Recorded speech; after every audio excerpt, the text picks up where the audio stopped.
최근 피프티피프티와 소속사 어트랙트 간의 논란을 둘러싼 상황이 악화일로로 치닫고 있습니다.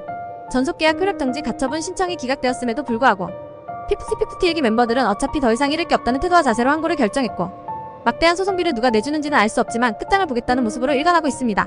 이에 어트랙트가 피프티피프티 멤버들을 상대로 수백억 원에 달하는 거액의 손해배상 청구 소송을 제기할 가능성이 제기되고 있는 가운데, 잠재적 손해배상의 근거는 대중문화 영역의 아티스트에 대한 표준 전속계약서에서 찾을 수 있습니다.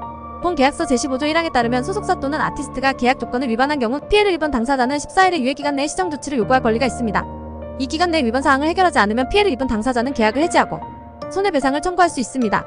피프티피프티는 법으로 해결하겠다는 입장이지만 자신들이 내용 증명을 띄우고 14일을 기다리지 않고 바로 효력정지 가처분 신청을 한 것은 알고 한 것인지 모르고 한 것인지 가장 큰 패소 요인임에도 불구하고 철저하게 숨어있는 상태입니다. 현재 피프티피프티 일기 멤버들은 막대한 위약벌을 물어야 하는 상황입니다.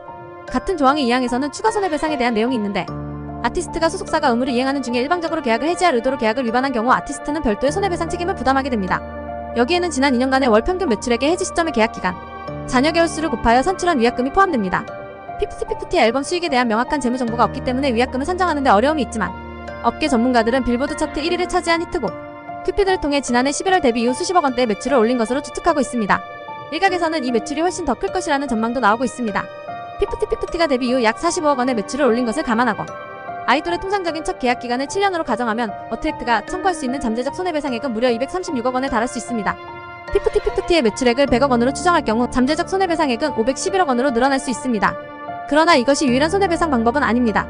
어트랙트는 피프티피프티의 규칙 사유로 인해 발생한 실제 손실에 대해서도 손해배상을 청구할 수 있습니다. 여기에는 직간접적인 투자 비용뿐만 아니라 광고 거부로 인한 손해, 해외 마케팅 중단으로 인한 손실 등이 포함될 수 있습니다. 한마디로 인생 못된 것인데도 불구하고 법무법인 발언을 쓰면서 끝까지 가겠다는 것은 분명히 믿는 구석이 있다는 것인데, 전문가들의 예상은 어트랙트의 전홍준 대표가 그때까지 버틸 수 있는 자금이 있을지에 대한 걱정을 하는 중입니다.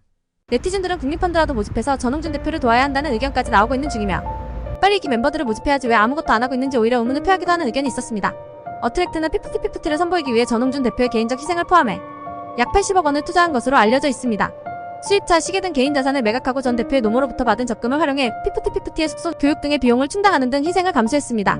실제 손해액과 잠재적 위약금을 모두 고려하면 어트랙트는 피프티피프티 회원들을 상대로 수백억 원대의 손해배상을 청구할 수 있을 것으로 보이지만, 20살 사회초년생들의 머리에서 나온 것은 아니라는 확신이 드는 법적 대처 모습은 모든 이들의 혀를 내두르게 하는 중입니다.